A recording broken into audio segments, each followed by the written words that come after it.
আচৰিত কথা যে গুজৰাটৰ চিৰিয়াখানাৰ কাৰণে ৰিলায়েন্স কোম্পানীৰ চিৰিয়াখানাৰ কাৰণে আমাৰ কিয় হাতীবিলাক দি থাকিব? আমাৰতো হাতী বহুত বহা নাই, আমাৰ জংঘলটো কমাৰ কাৰণেহে হাতী বহা যেন লাগিছে।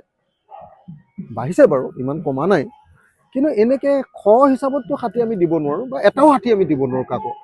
অসমীয়া মানুহৰ পৰা পাৰ্মিশ্যন নোলোৱাকৈ, অসমীয়া জাতিক নজনোৱাকৈ, অসমৰ মানুহক নজনোৱাকৈ কেনেকৈ অসমৰ মুখ্যমন্ত্ৰীয়ে এনেকৈ অসমৰ হাতী বাহিৰৰ কোম্পানীক, বাহিৰৰ কাৰোবাৰ চিৰিয়াখানাৰ কাৰণে কেনেকৈ দিবলৈ সক্ষম হৈছে?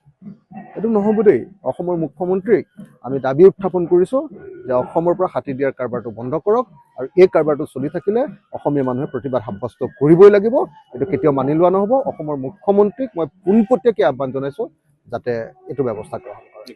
জীৱন খননৰ অনুমোদন দিয়া হৈছে। গুজৰাটৰ কোনোবা বাহনে, মই নিউজটো দেখিলোঁ যে বাহনে আমাৰ ইয়াৰ পৰা হাতী নিবলৈ আহিছে, চব বাহন চিজ কৰিব লাগে, নহ'লে ঘূৰাই পঠিয়াব লাগে। এখন বাহনতো এটা হাতী নুঠাবৰ কাৰণে, আৰু যদি উঠাই অসমৰ সকলো জাতীয় সংগঠনে তাৰ বিৰুদ্ধে জঁপিয়াই পৰিবৰ কাৰণে। জাতীয় সংগঠনবিলাকে এনেই গুৰু গাড়ী ধৰি থাকিলেতো নহ'ব ন, হয়নে নহয় কওক? তো তেওঁলোকে এই আচল বস্তুটোহে ধৰিব লাগিব। আমি যেতিয়া জাতীয় সংগঠনত আছিলোঁ তেতিয়াতো এটা কামতো আমি কেতিয়াও কম্প্ৰমাইজ কৰা নাছিলোঁ অসমৰ পক্ষত।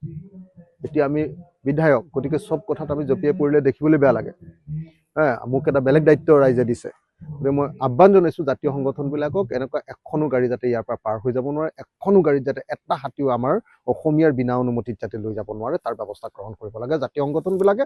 নহ'লে আৰু আমি নামিব লাগিব আৰু বুঢ়া মানুহবিলাক। अन्नपूर्णा काव घी देश के हर एक खाने को लजीज बनाता है।